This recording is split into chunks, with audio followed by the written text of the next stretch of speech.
राजस्थान की सीमा से लगे एक पुराने गांव नागपुरी में एक वीरान हवेली थी।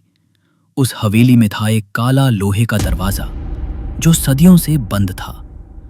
गांव वालों के अनुसार वो दरवाजा नर्क का रास्ता था।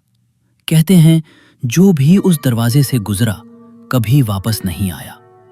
गांव के बुजुर्ग कहते उस दरवाजे के पीछे एक आत्मा है, भूखी, तड़पती और बदला लेने को तैयार।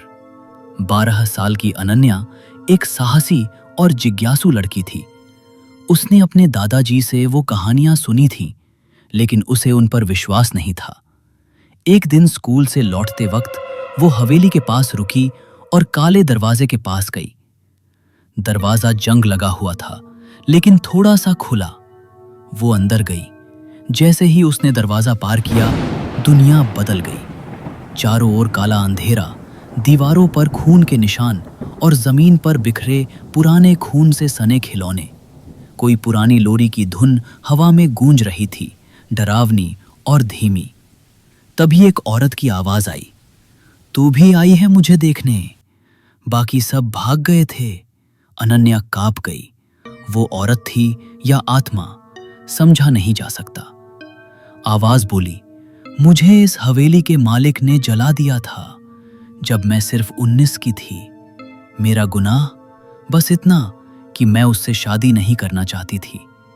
अब मैं हर साल किसी को बुलाती हूं ताकि मेरी पीड़ा कोई समझ सके। अनन्या की आंखों से आंसू निकल पड़े।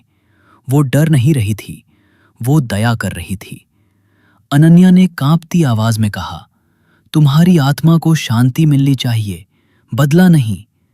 और फिर उसने अपनी मां द्वारा दिया गया गंगा जल का लॉकेट आत्मा की ओर बढ़ाया। हवा तेज हुई, दीवारें हिलने लगी, आत्मा चीखी, लेकिन फिर शांति छा गई। आत्मा ने पहली बार मुस्कुराया और कहा, तू वो पहली है जो मुझे बदले से नहीं, मोक्ष से देखने आई। तुझे मैं आशीर्वाद देती हूं। गांव वाले सब सोच चुके थे कि अनन्या अब कभी नहीं लौटेगी, लेकिन सुबह होते ही वो उसी हवेली के बाहर बेहोश मिली, पर जिंदा। डॉक्टर्स हैरान थे। उसके शरीर में एक अलौकिक ऊर्जा थी और उसकी दाईं आंख अब नीली और चमकदार हो चुकी थी। कुछ दिनों बाद पता चला कि अनन्या की वो नीली आंख किसी भी आत्मा को देख सकती थी। अब वो गांव के लोगों की मदद करने लगी, भूतों को शांति देने में। लोगों ने उसका नाम रखा कांच की आंख वाली बच्ची। जिस दरवाजे ने सैकड़ों को निगल लिया, उसी ने एक रक्षक को जन्म दिया।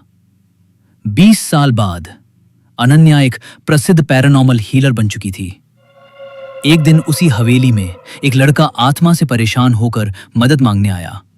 उसने कहा, मुझे हर रात एक लड़की पुकारती है, शायद कोई आत्मा, शायद कोई डर।